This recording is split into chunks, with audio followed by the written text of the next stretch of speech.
Mga palangga, magdagdag lang tayo dito pamintang buo. Ayan. At counting tuyo. Okay. Kaunti lang. At hayaan natin siya dyan mamaya. At dato puti. Lagyan din natin siya ng dato puti. Ganyan ako mag-adobo guys. Nilagyan ko ng ng suka. Siyempre gano'n naman talaga tuyo at saka suka.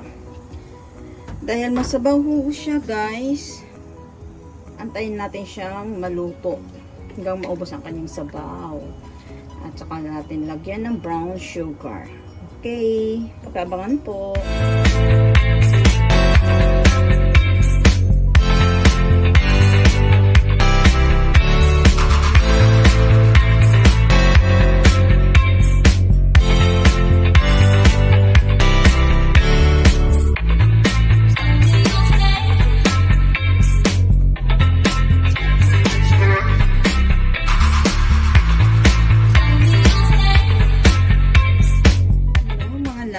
Ayan, nagpe-prepare na tayo sa ngayon na magluto.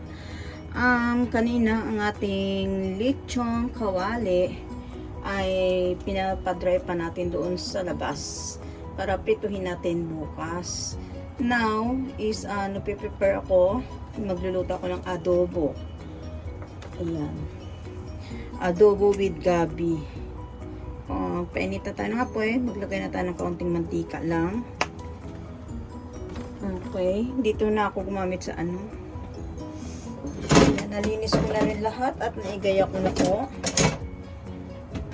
And painitin lang natin ang apoy. At syempre, ayan, look smiley, cook smiley pa rin tayo. Hello, hello, hello, big love, shoutout sa inyong lahat. Ayan. Ayan, malamang mainit na itong ating apoy.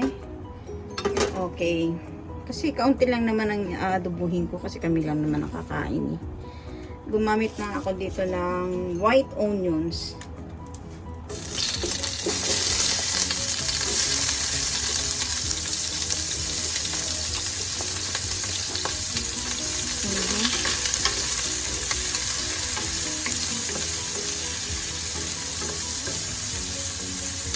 Kita ba mga palangga?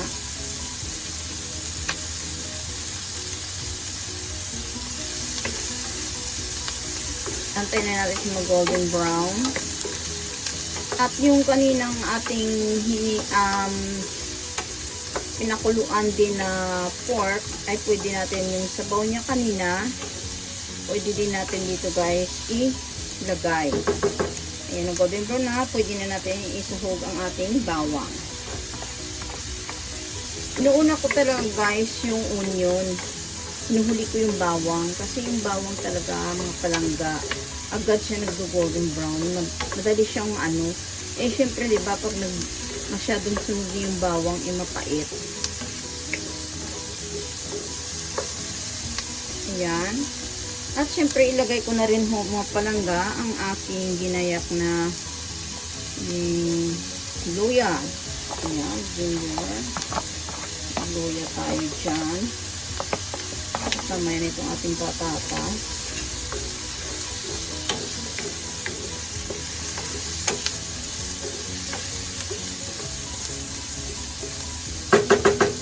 At pwede ko na ilagay yung ating karni, ang ating atay. May atay din tayo ng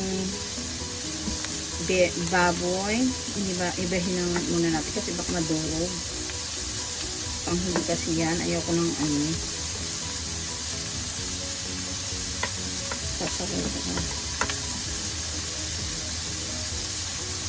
Bakit ganito naman? Parang ginawang sashimi yung paggayat ng yung nabili kong atay ng baboy. Kasi sabi po sa mga Muslim po Oops, nahugasan na natin ito. Spare rib po ito, spare rib. Ilagay na natin.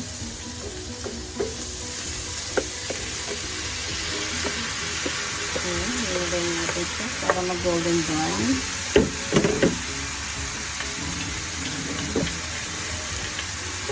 Yan. Mabuti lang is kasya dito sa kawali ko. Itong cute kong kawali. Kasi bukas guys, magdidihon pa ako at magpipit pa ako ng malaking isda. Kaya nag-prepared na ako. Kasi sa bihon ang mga gulay-gulay ba yung mag-cut ka ng mga gulay-gulay kasi gusto ko complete ang gulay sa bihon. Hindi na ka nahihirapan. Ayan, hayaan lang muna natin siya ng golden brown kaunti. At saka natin ilagay yung sabaw kanina. Kaunti, lagyan natin siya ng sabaw na nanggaling dun sa ating pinakuluan na ano. Ganito. Pinakuluan sa natin na baboy kanina na gawin nating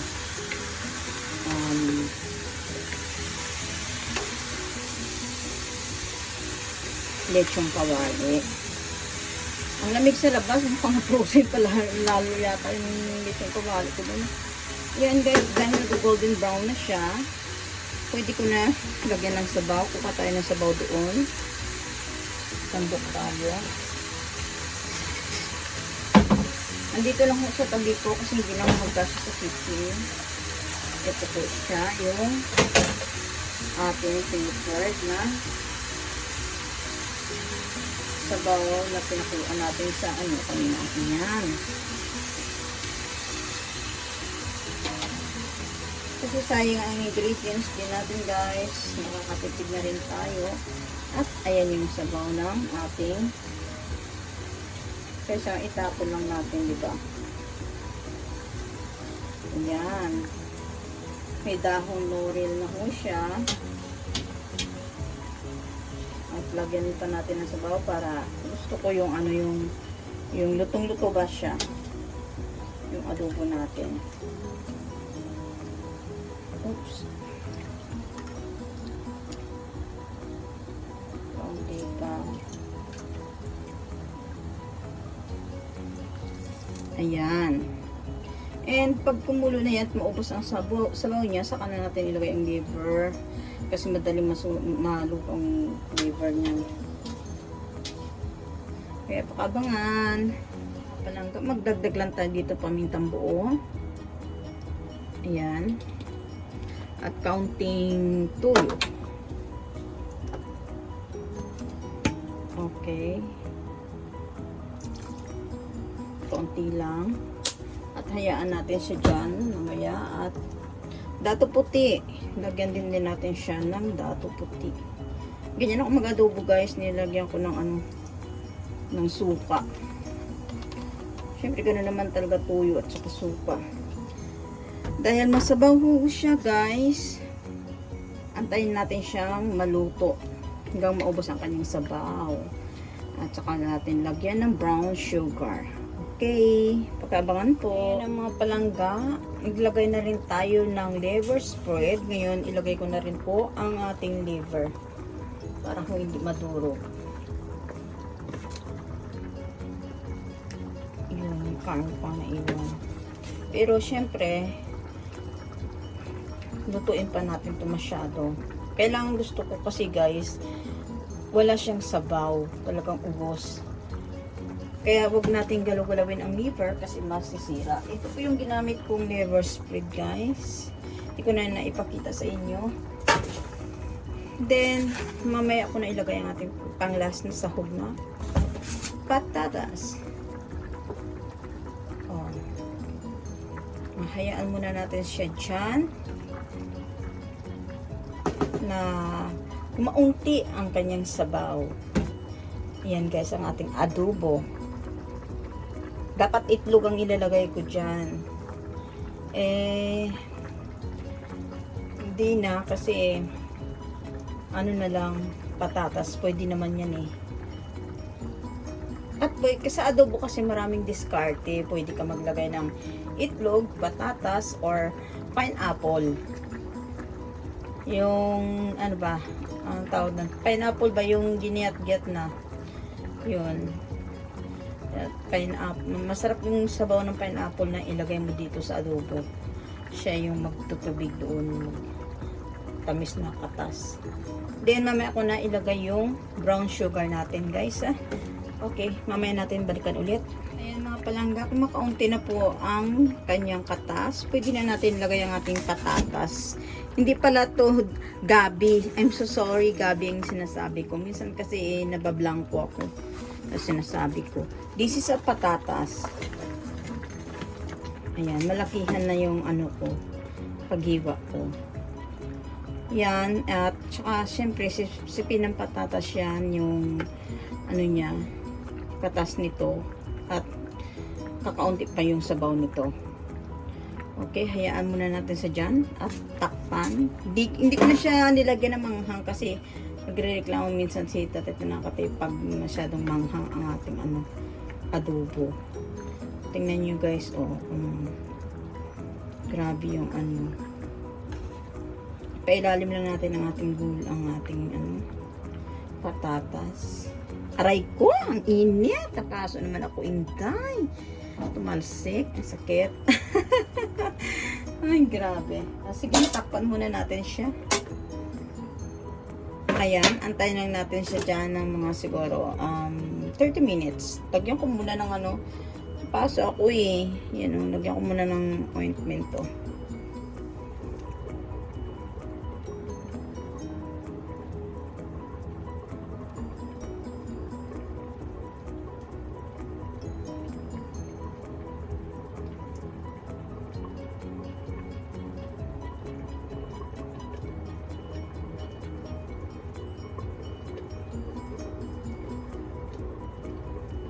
Dapat i-pressure cooker ko na lang sana. Kailangan, syempre, Christmas special Alam, masarap yung luto mo. Pwede rin ako magdagdag, mag-boil lang ako ng itlog. Idagdag ko dyan. Pero, kami lang din naman ang kakain. Huwag na masyadong marami. Kasi luluto pa ako ng bihon. O, spaghetti. Or kung may bisita na pupunta dito sa bahay. O, diba? And may inano pa ako doon sa labas, may binilad pa akong gawin natin lechong kawali, at may pinakamalaki pa akong isda na nabili. Yan, piprituhin ko yun. Ang laki ng isda na yun. I think 3 kilos. Laki. Hindi ko alam kung magkasya sa kawali. Need ko naman akong kawali. Then bumili pa kami kanina ng alimasag. Yan lang, simple lang po. Pero kami lang lang yung kakain dito at saka mga pupunta ng bisita at mga kaibigan ko sa baba. Siyempre, this is a Christmas neighborhood, bigyan po natin. O diba, saan magustuhan nila? Buksan nga natin Ayan na siya na-stock na siya. Stock on you. Na-stock na po siya. Baka mag-copyright na naman tayo dahil kumanta lang tayo ng stock on you. Lagi na lang ako pinaka-copyright. Ayan guys, tingnan nyo yung buto-buto, humihiwalay na. Pero syempre, hindi pa natin nailagay ang brown sugar dyan. O pwede rin tayong gumamit ng ketchup, Mang Tomas, para lalapot po ang kanyang sabaw, maging sweet and sour. Ayan. Try natin lagyan natin ng Tomas, kaunti lang. Ang sakit talaga guys na napaso ako. Tapos magagayak pa ako ng mga carne. At saka kasi parang hindi ako pagod sa Christmas. Nilagyan ko na ng mga Tomas kaunti na naiwan. Para hindi ako pagod sa Christmas. Pagdating ng Christmas Day. Bibili na kami ng cake para kay Papa Dad. Kaya niluto ko na siya. Then pwede na lang din natin siyang iinitin. O diba? Kasi bukas Sunday naman Samba muna tayo kay Papa God. Magpapasalamat sa malalapit na 2024. Ayan. Dating na 2024, nawa ay lahat maging masaya. Ayan guys, laki kasi ng hiwa ng ko. Okay lang yan. And brown sugar, mamaya-maya na siguro. tikman lang natin kung anong lasa niya. Ha? Kuha tayo ng kutsara.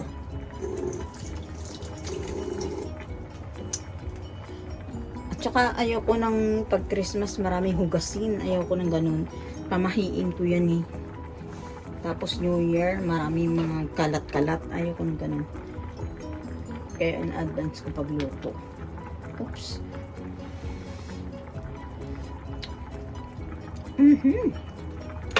Grabe guys, ang sarap. Super yummy ka talaga. Balikan natin to mamaya. Mga palangga, buksan na natin.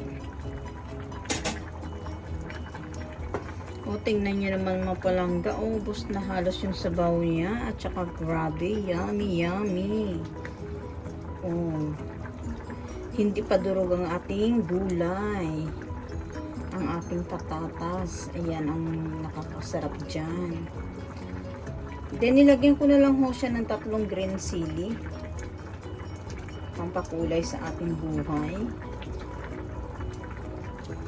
Ayan. At nilagay ko na rin po guys ang brown sugar. Ayan. Hayaan po natin siya. Medium, small lang ang ating apoy natin. Para dandahan lang ho siyang umano. Padandahan lang. Ha? At balikan natin ulit mamaya. Ayan mga palangga. Finished product na tayo sa ating adobo. Ayan. Nakadalawang oras kalahati tayo. At iniba ko na rin ho yung patatas. Para ho hindi ho maano yung sahog natin. Kumbaga, masyadong maluto. O diba? Tingnan nyo guys, kaunting-kaunti na lang yung patas niya sa bowl niya. Yan ang pinakamasarap doon. Ngayon, ilagay ko na yung patatas na iniba ko. Para hindi siya madurog. O, diba? Pwede na ba ako mag-asawa ulit? Ayan guys, sana nagustuhan po ninyo ang menu ko for today. Adobo with patatas. Ayan, tama ba ako? And please don't forget to subscribe my channel, Judy Tanaka po. And i-click nyo na rin po ang hit bell button below para ma-notify kayo sa mga bagong upload ko. Ayan po, maraming salamat po sa inyong lahat. Advance Merry Christmas and advance Happy New Year sa ating lahat. Tara na, i-keep ko lang muna ito pag lumamig. Then, bukas is i-prepare natin to. Bukas ng gabi. Sa Pasko mismo. O, diba? Mukbang tayo. O, yan guys. Ano masasabi niyo sa adobo ko?